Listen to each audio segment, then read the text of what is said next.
Okay, hello everybody. Welcome to the next edition of Meeting with Matthew. And my son comes in and shows me something I have not seen before as far as animation. And come on in, Matthew.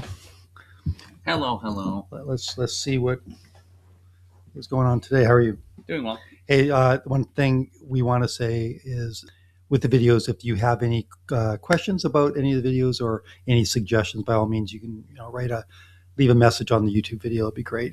Okay, so anyways, let's go forward and what are we doing? All right. So for today, for this one, we have just a short animation, but it was done pretty well. So that's it. That doesn't really sell it. Okay, all right. It was done pretty well. Okay, Done pretty well. That's why. Okay. And here we go. It's called The Reflection, and it's by from Studio Wrong. All right. Here we go.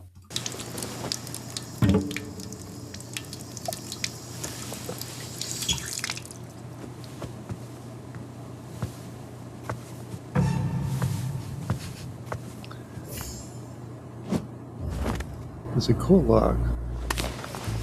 The perspective is nice. Yeah.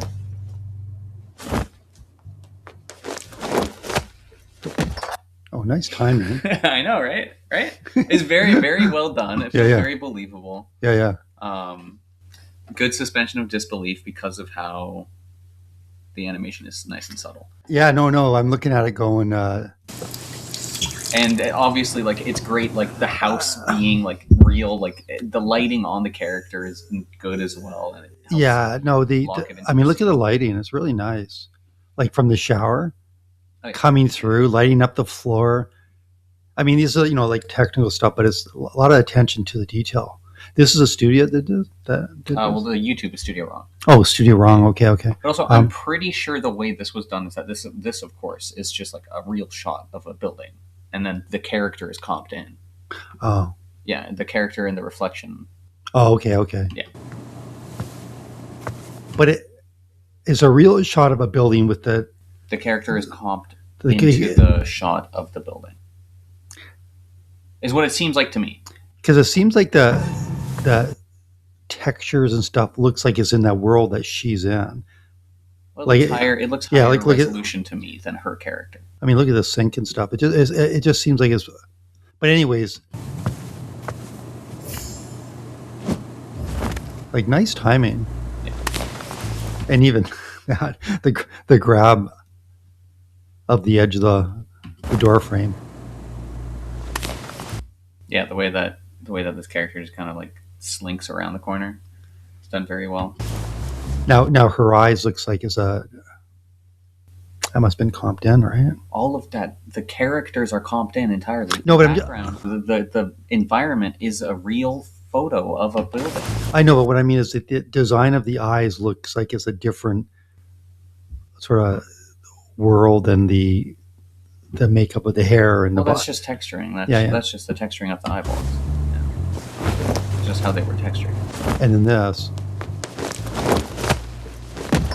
They probably decided to do that because her eyes look more in tune with this. That's what I mean. Yeah, like that's the other character. They probably just did that intentionally to make it feel a little more weird because this person came out of a mirror or something. Yeah. Or maybe also to help with seeing the eyes clearer in the dark because that was a darker shot.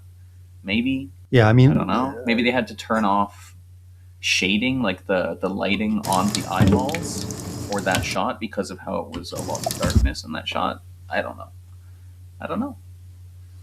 But I'm going to get picky here with the animation. I mean, I really like it. It looks really good. I love the sense of the design where you have that design of the mouth and, it's going up. It has a nice, of course, it's pulling up. And this is something that some shows don't do. The finger in the mouth is pushing up on the cheek and you're feeling it in the eye. It's really good. There, of course, you don't get that. So it gives a feeling of volume. Big mouth doesn't do that. I have a thing with that. But anyways, the eyebrow here, like the animation of the eyes of her looking, and it can be just the style of the show, but there's a little teeny subtlety that with those eyes shifting that could the top of the eyes and the eyebrow be part of the movement? Like the eyes shift so much. And I know that with 3D, you can totally keep it perfect. But it's one of those things like when I was on Shrek 2, like when you have something completely dead and you move something, it can be on purpose. Or the cool thing is, I mean, you can do it in traditional, but it means someone really super picky. But with 3D, you can just type in the numbers. Like on Shrek 2 was a part of the tool set we had was typing in numbers. And it could just make the top of the eyes just 0.1 and just move a little bit. So there's a little bit of connection when the eye shifts so much. When the eye shifts so much, the eyelids just really barely shift. And you can feel it. When you don't do anything in 3D, the textures completely go still or dead. Meanwhile, there's stuff moving underneath. And I think that is a real subtlety. And I don't mean move it a lot, but you can notice like there's, and again, it totally works. You don't have to go to that detail. I'm just saying these are things that I would, these would be notes that DreamWorks or whatever, like going, you got to connect everything just slightly. So it moves, just slightly moves. But well done.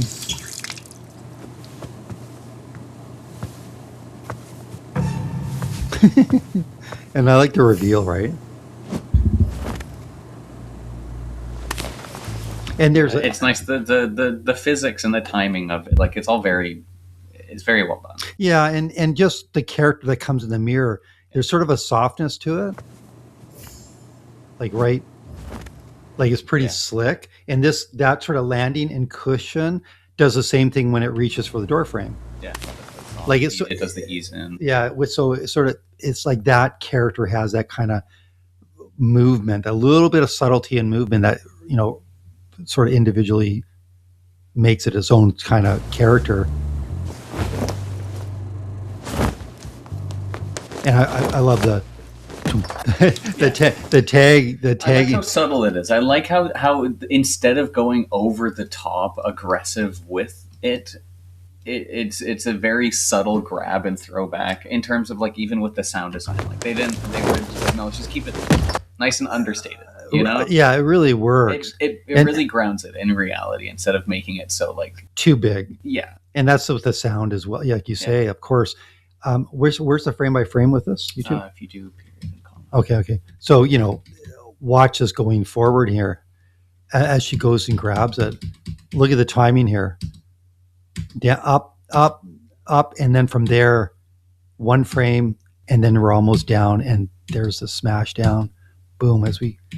Then they overshoot and settle. Like it definitely has a nice feel to it.